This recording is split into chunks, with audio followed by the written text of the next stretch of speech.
আসসালামু আলাইকুম guys, welcome back to my channel. দেখেন আজকে আমাদের বাসায় আমার আম্মু রান্না করতে হলো চনার ডাল। আর আপনারা যদি এরকম একটা ডাল রান্না করতে চান তাহলে আমাদের এই ভিডিওটা পুরোটা দেখতে পারেন, তাহলে আপনারা শিখে যাবেন যে কি করে রান্না করতে হয়। আজকে আমাদের বাসায় রান্না করবে হলো গরুর গোশত দিয়ে চনার ডাল।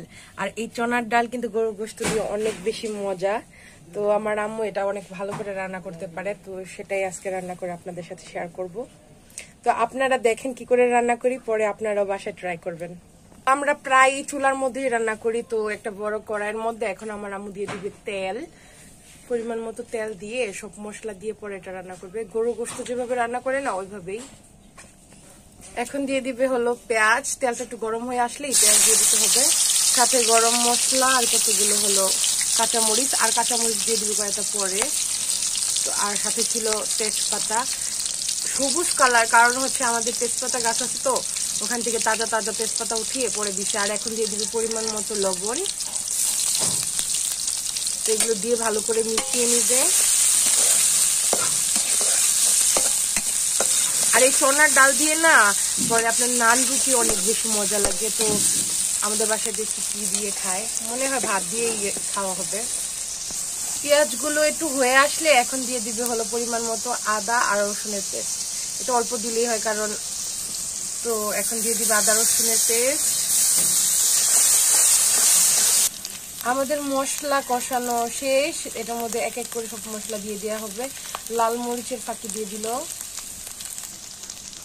2 চামচের মতো, আর দিয়ে দিবে হলো হলুদের ফাঁকি 1 চামচের মতো, আর দিয়ে দিবে হলো এখন দিবে ধনিয়া আর রাঁধুনির ফাঁকি একসাথে করে রাখছিল ওইটা।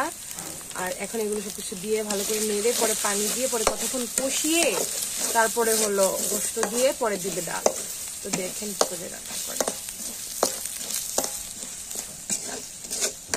তো এটার মধ্যে এখন দিয়ে দিবে পানি, কারণ হলো নয়তো পুড়ে যেতে পারে মশলাগুলো। পানি দিয়ে পরে কষাইতে হবে।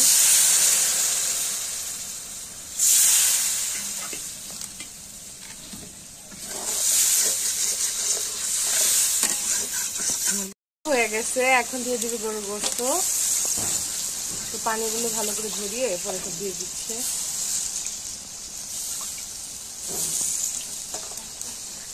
ভালো করে নেড়ে নিতে হবে। এটাকে ভালো করে রান্না করার পরে এটার মধ্যে হলো এই চনার ডালগুলো দিয়ে দেওয়া হবে। এখন এটাকে আগে ভালো করে কষিয়ে নিতে হবে। তো কষাতে হবে প্রায় আধা ঘন্টার মতো, পরে আবার দিতে হবে চনার ডাল। মাংসগুলোকে প্রায় 30 মিনিটের মতো কষিয়েছি। আর দেখেন কত সুন্দর একটা কালার আসছে, অনেক সুন্দর একটা কালার হয়েছে।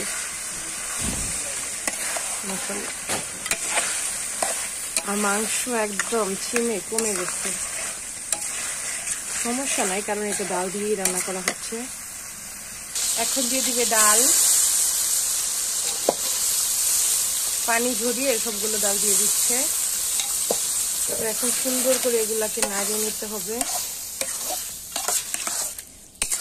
দেখেন সুন্দর করে নেড়ে নিচ্ছে। আর এটাকে প্রায় আরো 40 মিনিটের মতো রান্না করবে বা আধা ঘন্টার মতো, পরে আমাদের এই চনার ডাল গোশত দিয়ে রান্না করা শেষ হয়ে যাবে। অনেক সুন্দর একটা গ্রান বের হচ্ছে। রান্নার পরে দেখাচ্ছি। পানি দিয়ে ঢেকে রাখছিল, এখন একটু নেড়ে দিতে হবে। এটাকে সুন্দর শুকিয়ে হালকা বুনা বুনা টাইপের, যে টাইপের রান্না করা হয় আর কি, ওই টাইপের করে ফেলা হবে। তো এর মধ্যে পানি দিছে যাতে ডালগুলা সুন্দর করে সেদ্ধ হতে পারে।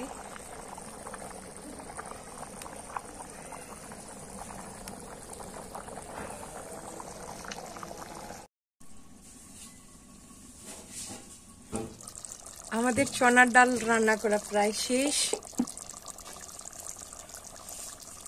অনেক সুন্দর একটা গ্রান বেরোচ্ছে।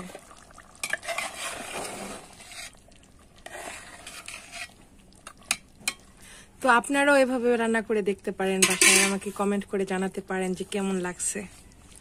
আজকে এই পর্যন্তই, সবাই ভালো থাকবেন, আল্লাহ হাফেজ।